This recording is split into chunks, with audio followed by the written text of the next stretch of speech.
50 years ago today, on the 10th of November 1975, a dark chapter was written in the history of this institution.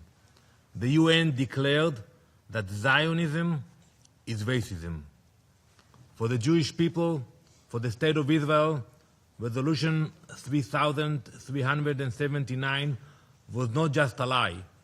It was a stain on this organization, a getaway to Jew hatred, one of the most twisted and morally corrupt distortions ever adopted by the UN.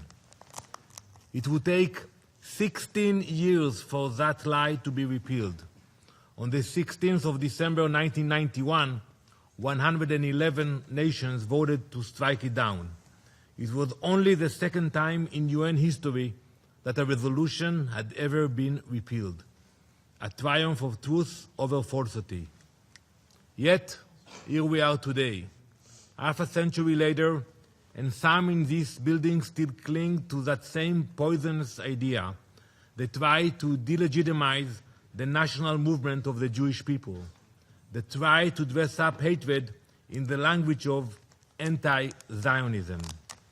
They ignore that Israel, the Zionist state, is a multicultural nation where non-Jewish citizens serve as ministers of the government, as members of parliament, and as justices on the Supreme Court.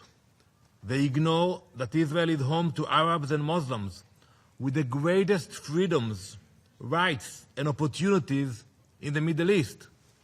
They ignore that Zionism represents one of the greatest moments in Jewish history, the return of an ancient people to their homeland after 1900 years of exile. Instead, they recycle the same old libel.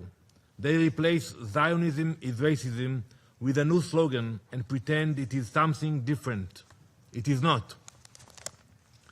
Mr. President, today, anti-Zionism is racism. When you argue for national self-determination for everyone except Jews, when you chant for the elimination of the Jews from the river to the sea, Palestine will be free. When you call Israel an apartheid genocidal state, it is you, the anti-Zionist, who is racist.